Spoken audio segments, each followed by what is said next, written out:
मेरा नाम साक्षी है। मेरे पिता का देहांत पिछले साल एक बीमारी के चलते हो गया था। हम लोग बहुत ही गरीब हैं। हमारे पास इतने पैसे नहीं थे कि हम अपने पिता का इलाज अच्छे से करवा पाएँ। बस इसीलिए हमने अपने पिता को बहुत जल्दी ही खो दिया। मैं 3 भाई-बहन हूँ। मेरी एक बड़ी बहन है और एक छोटा भाई। छोटा भाई अभी 5th क्लास में पढ़ रहा है और मैं 11th क्लास में पढ़ रही हूँ। पिता के देहांत की वजह से घर की सारी जिम्मेदारी मेरी बड़ी बहन के कंधों पर आ गई, जिस वजह से मेरी बहन 12वीं के बाद अपनी पढ़ाई जारी नहीं रख पाई और उसे ना चाहते हुए भी अपनी पढ़ाई को छोड़कर हम सभी का पेट पालने के लिए काम करना पड़ा। मेरा परिवार असम के एक छोटे से गांव में रहता है। हम लोग भले ही गरीब थे, लेकिन कम पैसों में हमने अपनी खुशियों को ढूंढ लिया था।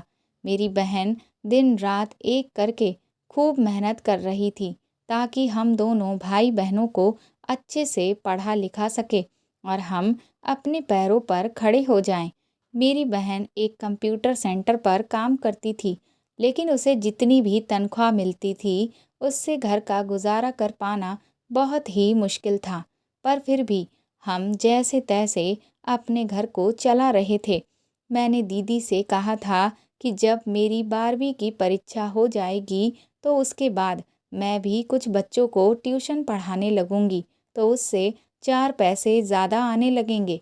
लेकिन दीदी का कहना था कि मुझे ये सारे काम करने की कोई ज़रूरत नहीं है, बल्कि मुझे आगे की पढ़ाई जारी रखनी है और मेरा जो बचपन से पुलिस अफ़सर बनने का सपना है उसे पूरा करना है। सपना तो मेरी बहन का भी था कि वह एक अच्छे पद पर नौकरी करे और हम सभी एक अच्छी लाइफ चाहते हैं, जिसमें कम से कम इतनी कमी तो ना हो कि कल के होने वाले खर्चों को लेकर आज से ही परेशान ना रहना पड़े। एक दिन जब दीदी घर लौट कर आई तो वह बहुत खुश थी।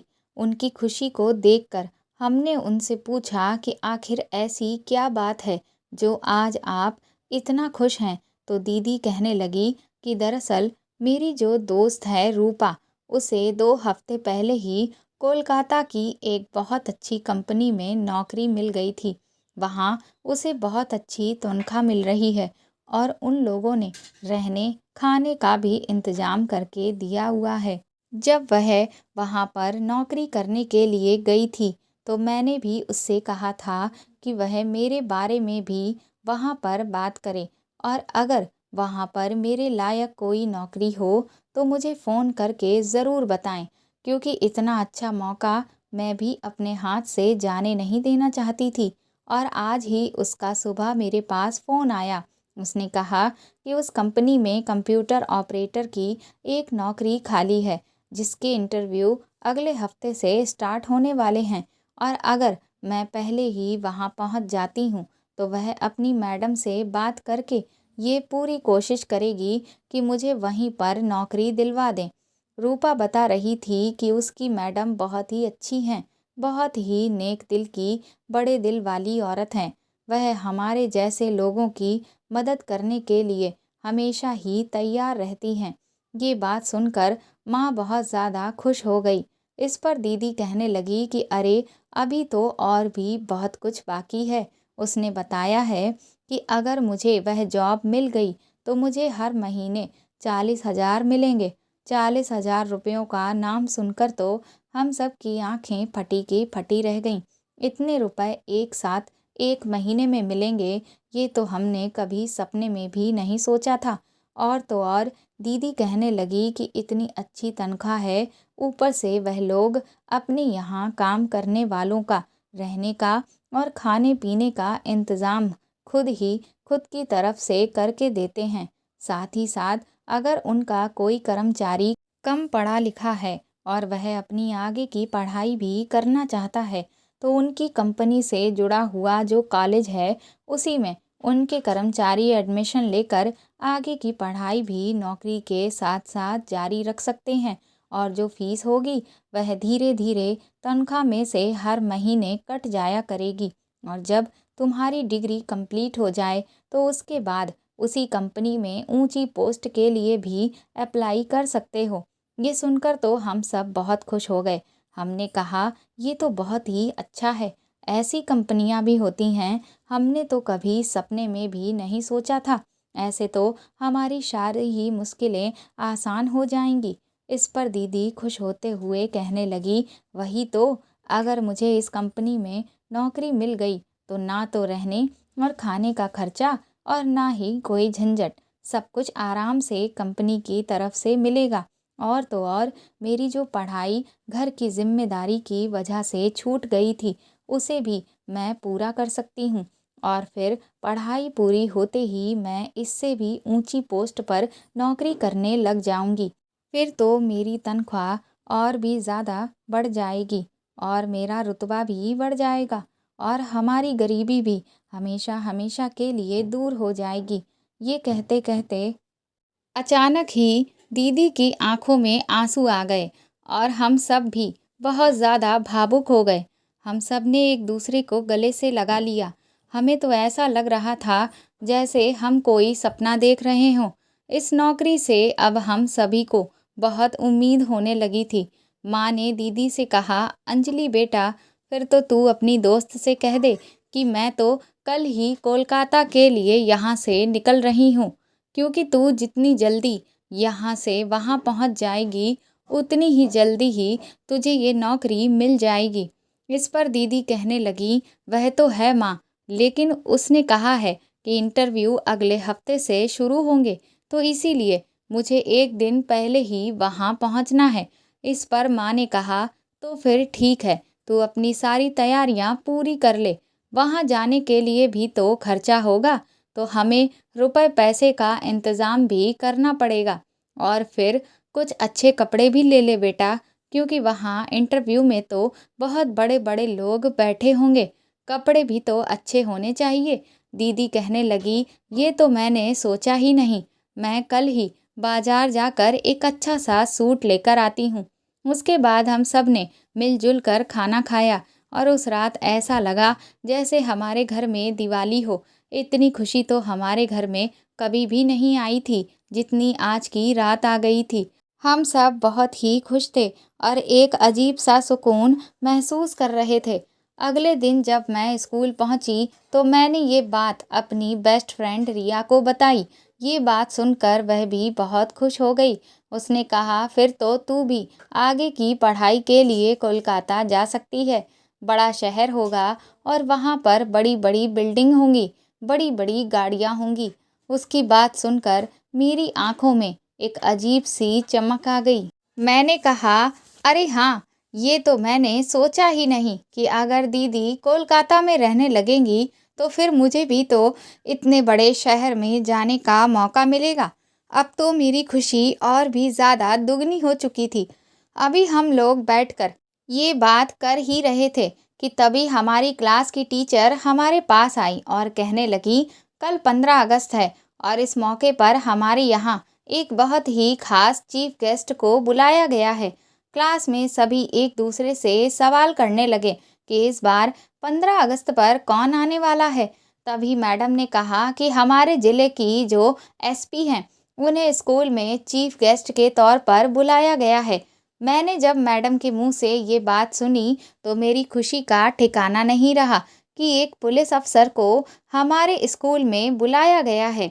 अगले दिन जब मैं स्कूल पहुंची तो मुझे बेसब्री से हमारी चीफ गेस्ट का इंतज़ार था और जब मैंने पहली नज़र अपनी चीफ गेस्ट पर डाली तो ऐसा लगा कि जैसे मैं भरपूर जोश से भर गई हूँ, क्योंकि मैं खुद भी बचपन से ही एक पुलिस अफसर बनना चाहती थी।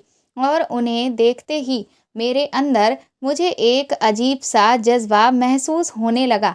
उनका जो स्टाइल था और जो बात करने का अंदाज था, जो चलने का तरीका, उससे मुझे बहुत ही खुशी फील हो रही थी। और मैंने उसी वक्त सोच लिया कि मैं एसपी मैडम जैसे ही पुलिस अफसर बनकर दिखाऊंगी। झंडारोहण के बाद हम सब ने एसपी मैडम को ढेर सारे फूल और गुलदस्ते दिए जब मैं उनके पास फूल लेकर गई तो मैंने उनसे कहा कि मैं आपकी तरह ही पुलिस अफ़सर बनना चाहती हूँ। इस पर मैडम ने कहा कि तो फिर तुम्हें अभी से खूब मेहनत करनी होगी और खूब लगन से पढ़ाई करनी होगी, तभी जाकर तुम मेरे जैसी अफ़सर बन सकती हो। मैंने कहा कि बिल्कुल, मैं खूब मेहनत से पढ़ाई करूँगी और एक दिन आपके जैसे ही पुलिस अफ़सर ज़रूर बनकर दिखाऊँगी।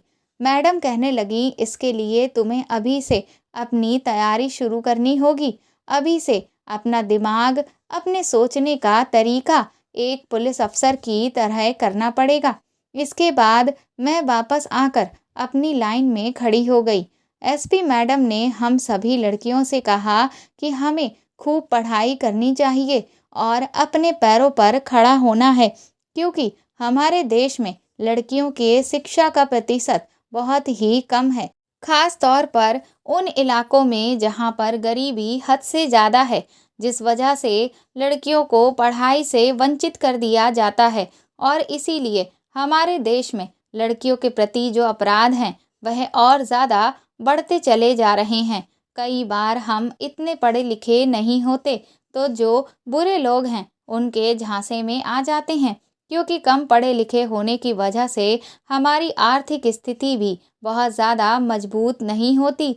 इसके लिए हम दिन रात प्रयास करते हैं, कई ऐसे तरीके खोजते हैं जिनसे हम ज़्यादा से ज़्यादा पैसे कमा सकें और अपने घर को अच्छे से चला सकें।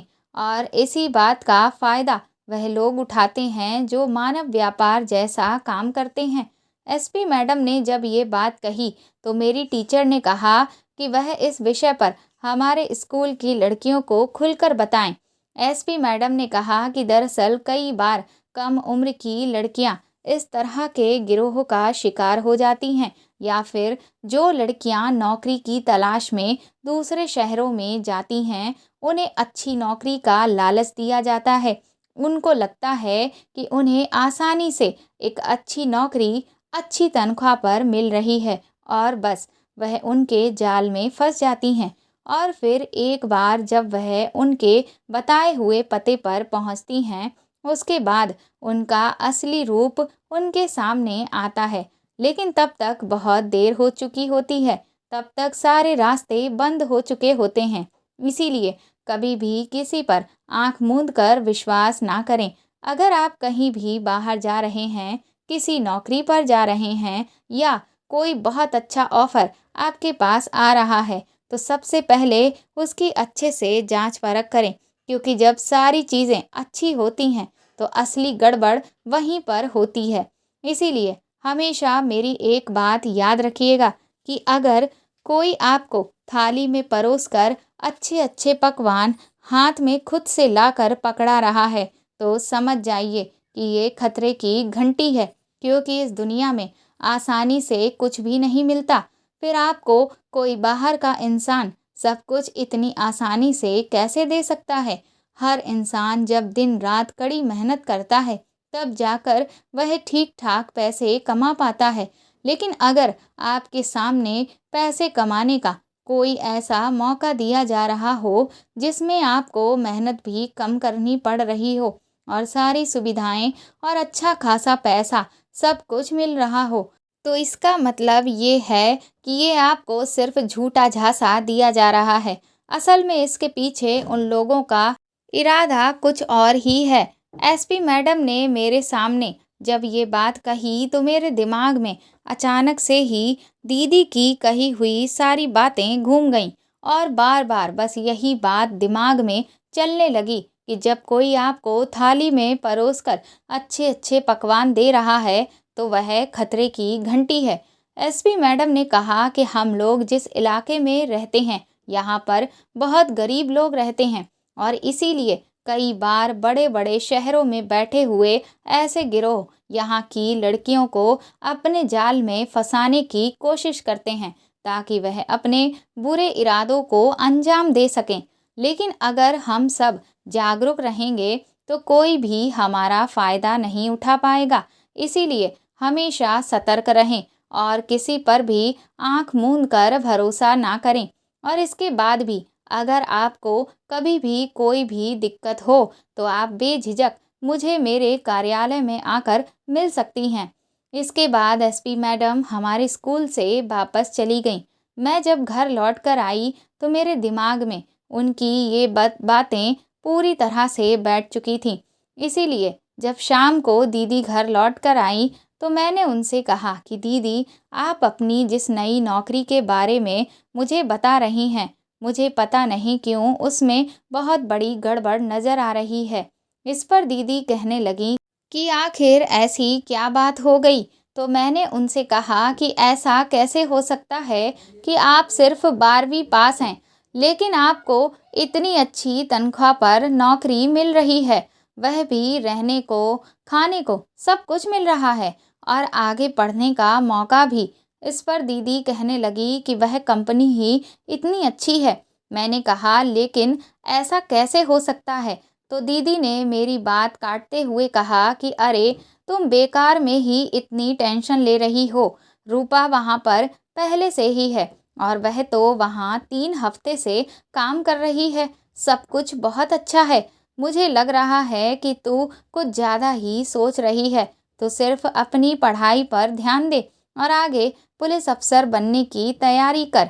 इसके बाद दीदी अपना सामान पैक करने के लिए कमरे में चली गई। लेकिन ना जाने क्यों पर मेरा दिमाग अब मुझसे यही कह रहा था कि ज़रूर इस सब के पीछे कोई बहुत बड़ी गड़बड़ है। सुबह जब मैं स्कूल जाने वाली थी तो मैंने दीदी से कहा कि आप कोलकाता के लिए कब निकलेंगी? इस पर दीदी कहने लगी कि अभी तो मुझे जाने में 2 दिन का समय है। इस बात की तसल्ली करके मैं अपने स्कूल चली गई।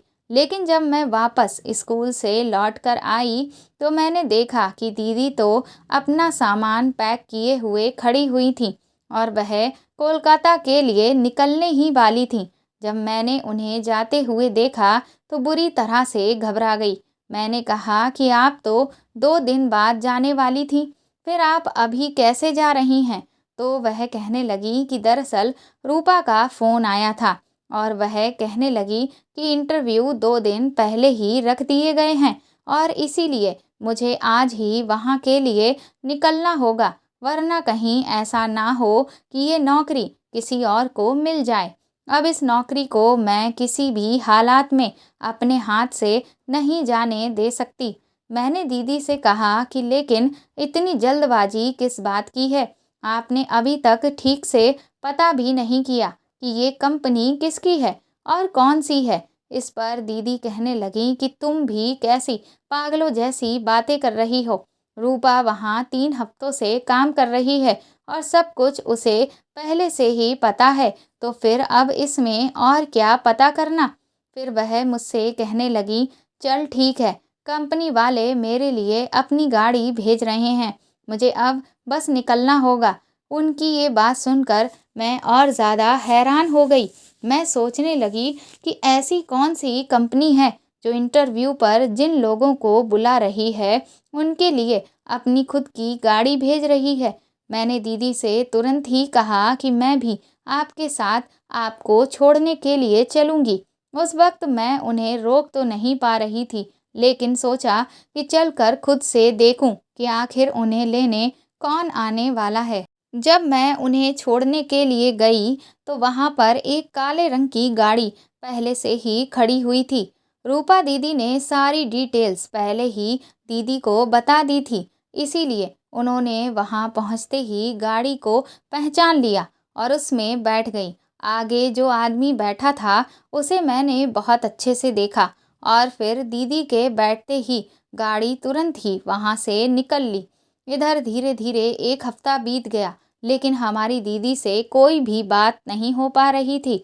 रूपा दीदी का भी जब हमने फ़ोन मिलाया तो उनका भी नंबर स्विच ऑफ आ रहा था। अब हम सब बहुत ज़्यादा परेशान होने लगे कि आखिर दीदी से हमारी बात क्यों नहीं हो पा रही है। मैंने माँ से कहा कि मैंने आपसे पहले ही कहा था कि मुझे इस सब में कोई बहुत बड़ी गड़बड़ नज़र आ रही है, लेकिन आपने मेरी एक भी बात नहीं मानी। मैं दीदी को भी समझा रही थी, पर वह भी इतने ज़्यादा पैसों की नौकरी के चक्कर में कुछ भी सोच समझ नहीं रही थीं। उस वक़्त मुझे अगर कोई मदद की उम्मीद नज़र आई, तो वह एसपी मैडम ही थीं। मैं तुरंत ही उनके कार्यालय के लिए निकल गई, लेकिन जब मैं वहां पहुंची तो मुझे उनसे मिलने ही नहीं दिया गया। अब मैं बहुत ज़्यादा परेशान थी। इधर घर में भी माँ का रो रो कर बुरा हाल था। इसीलिए मैं उसी शाम अपनी टीचर के घर पहुंच गई और मैंने उन्हें सब कुछ बताया और फिर वह मुझे एसपी मैडम से मिलवाने के लिए ले गईं। जब मैं एसपी मैडम के पास पहुंची तो मैंने उन्हें विस्तार से पूरी बात बताई।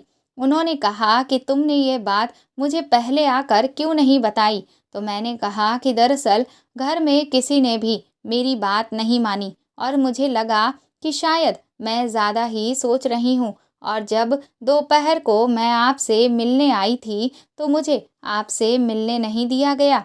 लेकिन अब तो दीदी को वहाँ गए हुए 1 हफ्ता बीत चुका है।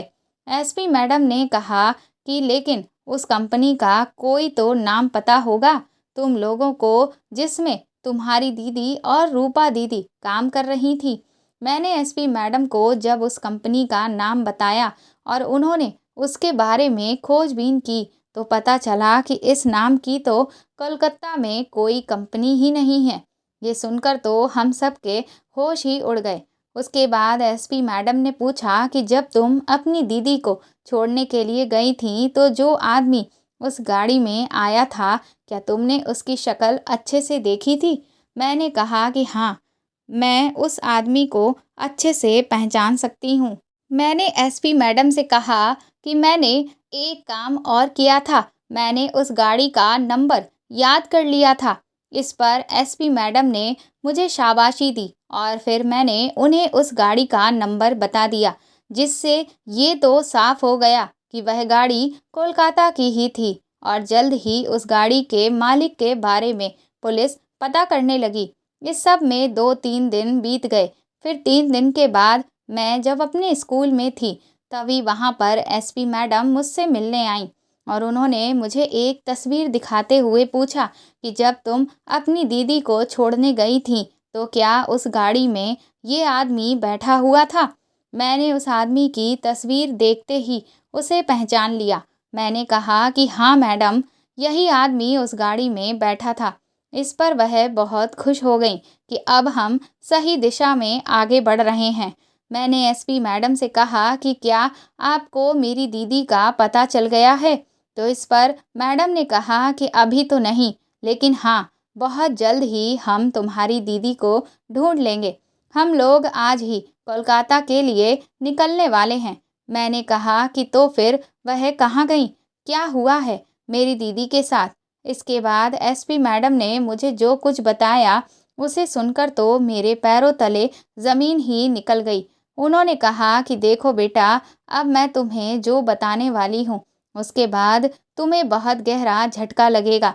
लेकिन हम जिस चीज़ का अंदाज़ा लगा रहे हैं, शायद वही सच होने वाला है। तुम्हारी दीदी किसी ऐसी मुसीबत में पड़ चुकी है, इसके बारे में तुमने कभी सपने में भी नहीं सोचा होगा। मैंने एसपी मैडम से कहा कि आप मुझे साफ साफ क्यों नहीं बताती कि आखिर मेरी दीदी के साथ क्या हुआ है? एसपी मैडम ने कहा कि शायद तुम्हारी दीदी किसी जालसाजी का शिकार हुई है, जिसमें लड़कियों को नौकरी का लालच देकर उन्हें बेच दिया जाता है और फिर उनके साथ वह सब होता है जिससे उनकी पूरी ज़िंदगी खराब हो जाती है। एसपी मैडम की ये बात सुनकर तो मैं फूट फूट कर रोने लगी। मैं यही सोचने लगी कि आखिर अब मेरी दीदी का क्या होगा। घर पर माँ को जब इस बारे में सब कुछ पता चलेगा तो उन पर क्या बीतेगी और क्या मेरी दीदी मुझे कभी वापस मिल पाएगी? न जाने मेरी दीदी किस हाल में और कहाँ पर होगी। मैंने कहा लेकिन दीदी जिस कंपनी में काम करने के लिए गई थी, वहीं पर तो उनकी दोस्त रूपा भी थी। तो एसपी मैडम ने कहा कि बेटा, ये सब उन लोगों का फैलाया हुआ एक जाल था, ताकि तुम्हारी बहन उनकी बातों पर भरोसा कर ले और कोलकाता पहुंच जाए।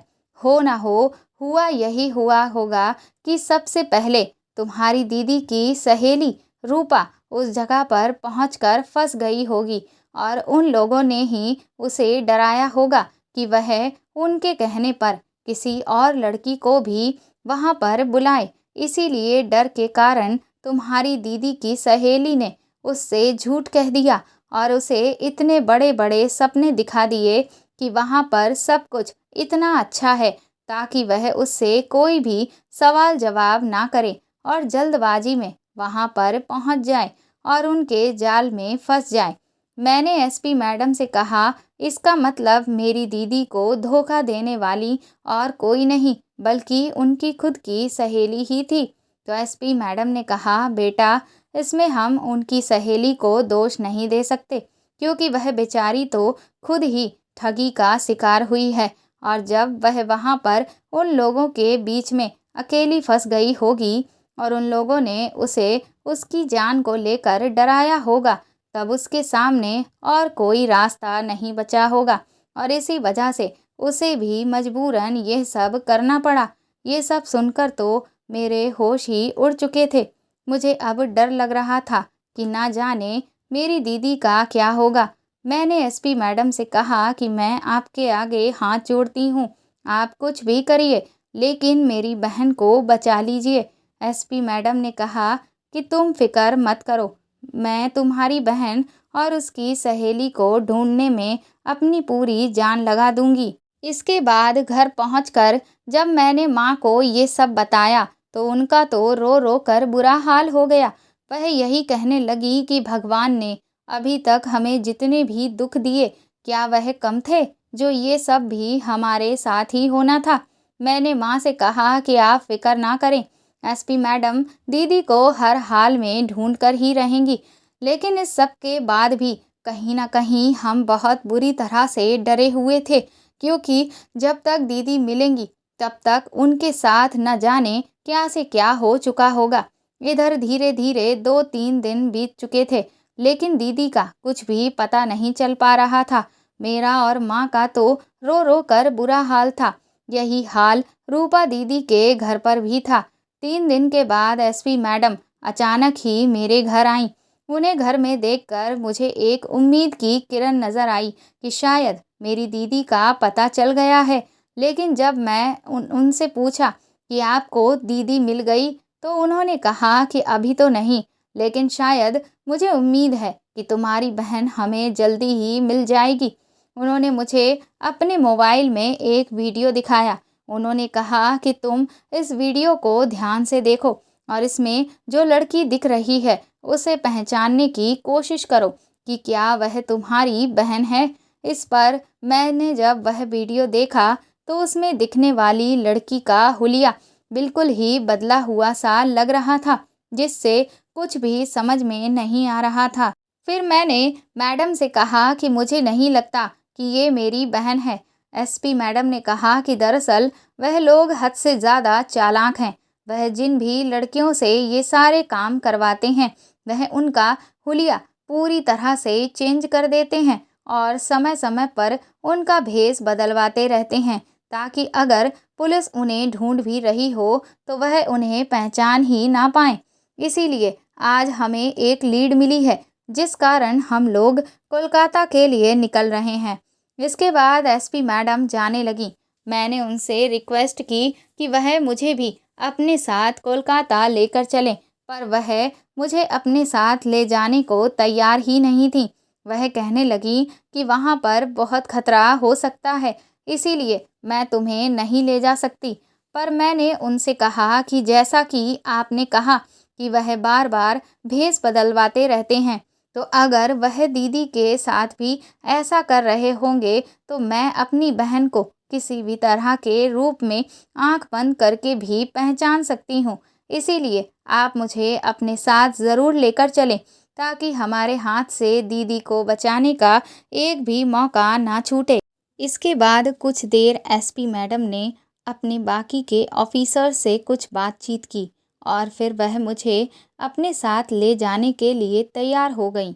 अगले दिन तक हम लोग कोलकाता पहुंच चुके थे, लेकिन हमें जहां से भी जानकारी मिली थी कि वहां पर लड़कियों को लाया गया है, वहां हमें बाकी लड़कियां तो मिली पर दीदी कहीं भी नहीं मिल रही थीं।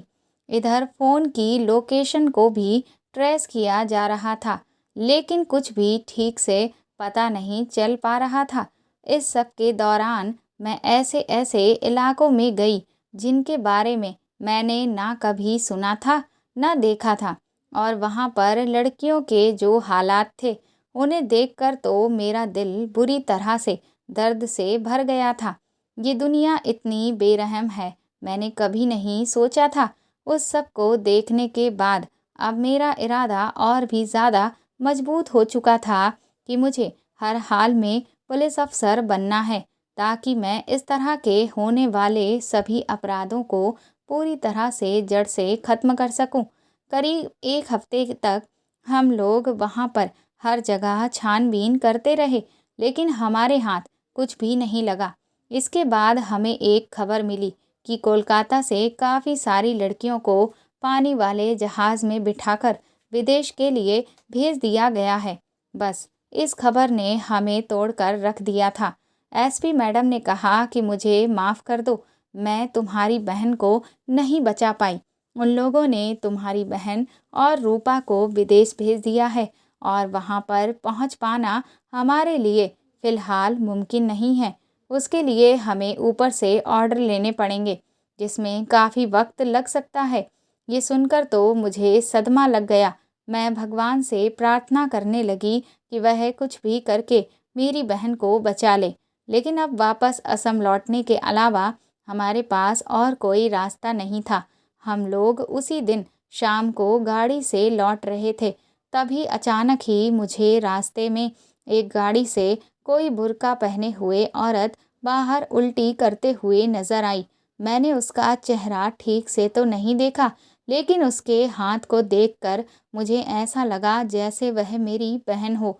मैं एसपी मैडम से तुरंत ही कहने लगी कि मुझे ऐसा लगता है कि वह लड़की और कोई नहीं, मेरी बहन थी। एसपी मैडम ने तुरंत ही अपनी गाड़ी पीछे की तरफ घुमाई, लेकिन तब तक वह लोग वहां से जा चुके थे। हमने बहुत देर तक उस गाड़ी का पीछा किया, लेकिन वह गाड़ी हमें एक भीड़-भाड़ वाले बाजार में घुसती हुई दिखी और आगे जाकर जब हम उस गाड़ी के पास पहुंचे तो उसमें कोई भी नहीं था। अब तो हमें समझ ही नहीं आ रहा था कि गाड़ी में बैठे हुए लोग कहाँ गए, क्योंकि मैंने गाड़ी में जिस औरत को देखा था वह बुर्का पहने हुए थी और उस बाजार में बहुत सी ऐसी औरतें थीं जो बुर्के में थीं। मैडम कहने लगी कि तुम्हें पक्का यकीन है ना कि तुमने अपनी बहन को ही देखा था? क्या तुमने उसका चेहरा देखा था? मैंने कहा नहीं मैडम, मैंने उनका चेहरा तो नहीं देखा था, लेकिन उनके हाथ को देखकर मुझे लगा कि वह मेरी बहन है। एसपी मैडम मुझ पर थोड़ा नाराज़ होने लगी कि तुमने चेहरा नहीं देखा और बस अंदाजे से ही हमें वापस इतनी दूर तक दौड़ा दिया, और अब तो हमें पता भी नहीं कि वह लड़की कहाँ गई। उनकी इस बात से मुझे बहुत अफसोस होने लगा, लेकिन मुझे न जाने क्यों अंदर से ऐसा महसूस हो रहा था कि वह और कोई नहीं, मेरी दीदी ही थी। हम काफ़ी देर तक वहाँ पर इधर-उधर पूछताछ करते रहे, लेकिन हमें कुछ भी पता नहीं चला। मैं भगवान से प्रार्थना कर रही थी कि वह मेरी पुकार सुन लें और मुझे मेरी दीदी से मिलवा दें। हम हार कर वापस अपनी गाड़ी में बैठने लगे कि तभी अचानक ही मेरे ऊपर एक लॉकेट आकर गिरा। जब मैंने उस लॉकेट को देखा तो मेरे होश उड़ गए, क्योंकि वह लॉकेट मेरी बहन का ही था। मैंने जैसे ही ऊपर की तरफ नज़र उठाई तो वह सामने वाली बिल्डिंग के एक खिड़की से आकर गिरा था। मैंने तुरंत ही एसपी मैडम को उसे दिखाते हुए कहा कि ये मेरी बहन का है। मेरी आंखों में आंसू आ गए और खुशी की चमक भी। हम तुरंत ही उस बिल्डिंग के अंदर दौड़ पड़े और जिस कमरे से वह गिरा था उस कमरे पर पहुंच गए। बहुत देर दरवाज़ा खटखटाने के बाद भी जब दरवाज़ा नहीं खुला तो पुलिस वालों ने दरवाजे को तोड़ दिया और जब हम उस कमरे में पहुंचे तो हम सब दंग रह गए थे। वहां पर ढेर सारी लड़कियां थीं जो सभी बुर्का पहने हुए थीं। एसपी मैडम ने एक एक करके सबके बुर्के हटाए। अंदर जो आदमी थे वह पुलिस वालों से लड़ने की कोशिश करने लगे, लेकिन जल्द ही पुलिस वालों ने उन्हें अपने कब्जे में ले लिया। मुझे मेरी बहन इतनी लड़कियों की भीड़ में कहीं भी नहीं मिल रही थी। मुझे ऐसा लग रहा था कि जैसे डर के मारे मुझे अटैक ही पड़ जाएगा। उस एक कमरे के अंदर ढेर सारे और भी कमरे थे। मैं खुद भी सभी लड़कियों के बुर्के उठाकर देख रही थी, लेकिन सबको देखने के बाद भी उनमें से मेरी बहन नहीं निकली। मैं वहीं पर फूट फूट कर रोने लगी कि ना जाने मेरी बहन कहाँ चली गई।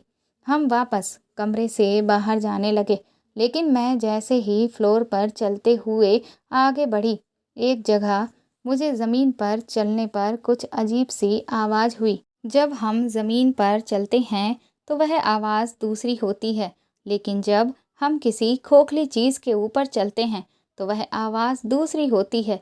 मैंने एसपी मैडम से कहा कि मुझे यहाँ नीचे की तरफ कुछ अजीब सा लग रहा है। एसपी मैडम ने जब उस कालीन को उठाया तो वह दंग रह गईं। दरअसल वह एक तहखाने का रास्ता था। हम जैसे ही उस तहखाने में पहुँचे, मुझे सामने ही मेरी बहन और रूपा दीदी दोनों नज़र आ गए। मेरी खुशी का ठिकाना नहीं रहा। मैंने तुरंत ही अपनी बहन को गले से लगा लिया। मैंने भगवान को बहुत बहुत शुक्रिया अदा किया। उसके बाद हम बाकी सारी लड़कियां और अपनी बहन को लेकर कोलकाता से वापस आ गए।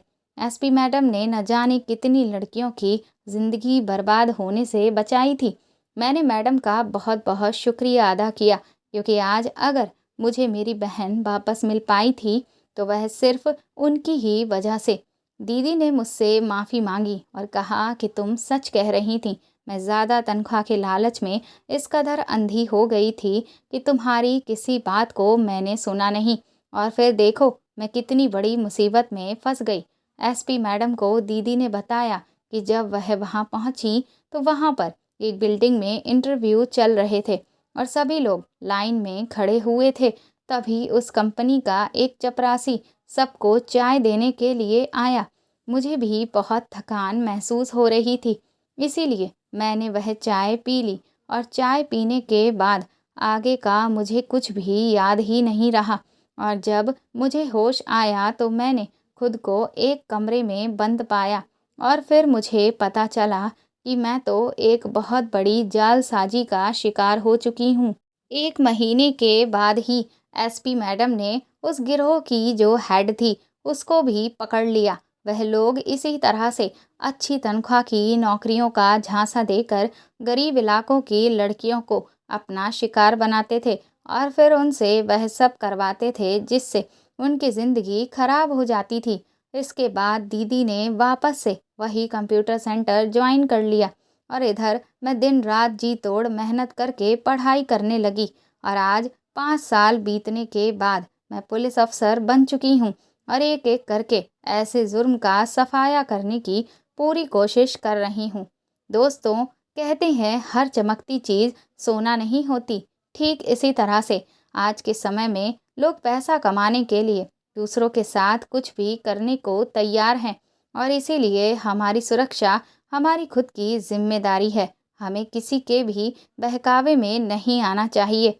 जब भी कभी आपको किसी ऐसी चीज़ का लालच दिया जाए जिसमें कम समय और कम मेहनत में आपको ढेर सारा पैसा मिलने वाला हो, तो समझ जाइए कि ये एक बहुत बड़ा धोखा है, क्योंकि इस तरह की चीज़ दुनिया में कोई भी नहीं है जिसमें आपको बिना मेहनत के ढेर सारा पैसा मिल जाए। शायद इसीलिए कहा गया है कि लालच एक बुरी बला है और हमें कभी भी लालच नहीं करना चाहिए। तो दोस्तों, आपको मेरे द्वारा लिखी हुई ये कहानी कैसी लगी कमेंट करके ज़रूर बताएं और प्लीज़ इस कहानी को ज़्यादा से ज़्यादा शेयर और लाइक करके मेरे चैनल को सपोर्ट करें। साथ ही अगर आप चाहें तो मुझे सुपर थैंक्स भी खरीद कर दे सकते हैं।